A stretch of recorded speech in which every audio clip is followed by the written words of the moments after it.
আসসালামু আলাইকুম।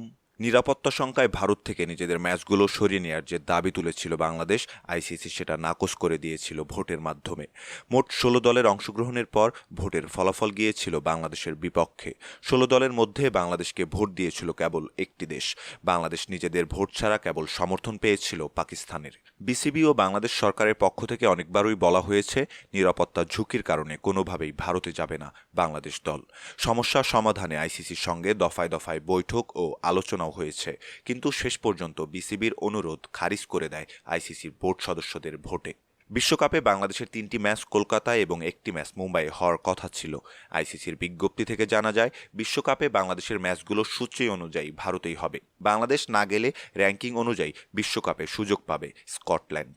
এদিকে আজকে ক্রিকেটারদের সঙ্গে একটি বিশেষ মিটিংয়ে বসে বাংলাদেশের ক্রিকেট বোর্ড ও সংশ্লিষ্ট ব্যক্তিবর্গরা, যেখানে নিজেদের সিদ্ধান্তে অটল বাংলাদেশ।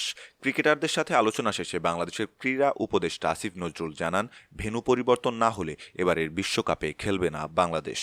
আসিফ নজরুল জানিয়েছেন, বিশ্বকাপ খেলতে ভারতে না যাওয়ার সিদ্ধান্ত বাংলাদেশ সরকারের পক্ষ থেকে নেওয়া হয়েছে। যে নিরাপত্তা উদ্বেগের কারণে তারা ভারতে না যাওয়ার সিদ্ধান্ত নিয়েছেন, সেটিরও কোনো পরিবর্তন হয়নি। ক্রীড়া উপদেষ্টার পর সংবাদ মাধ্যমের সঙ্গে কথা বলেন বিসিবির সভাপতি আমিনুল ইসলাম। তিনি জানান, এখনও বিশ্বকাপের ম্যাচ শ্রীলঙ্কাতেই খেলতে চান তারা, এজন্য লড়াইও চালিয়ে যাবেন। গতকাল আইসিসির সভায় বিসিবির সভাপতিকে ভারতে না খেলার সিদ্ধান্ত পুনর্বিবেচনা করতে সরকারের সঙ্গে আলোচনার জন্য একদিন সময় দেওয়া হয়েছিল। তারই পরিপ্রেক্ষিতে আজ চূড়ান্তভাবে ভারতে বিশ্বকাপ না খেলার সিদ্ধান্তে অটল থাকার কথা জানালেন ক্রীড়া উপদেষ্টা ও বিসিবির সভাপতি।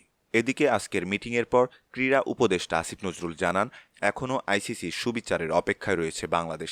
যে কোনো পরিবর্তন বাংলাদেশকে বিশ্বকাপে খেলার সুযোগ করে দিতে পারে। সম্মানিত দর্শক, এই ছিল আমাদের হাতে থাকা সর্বশেষ ক্রিকেট আপডেট।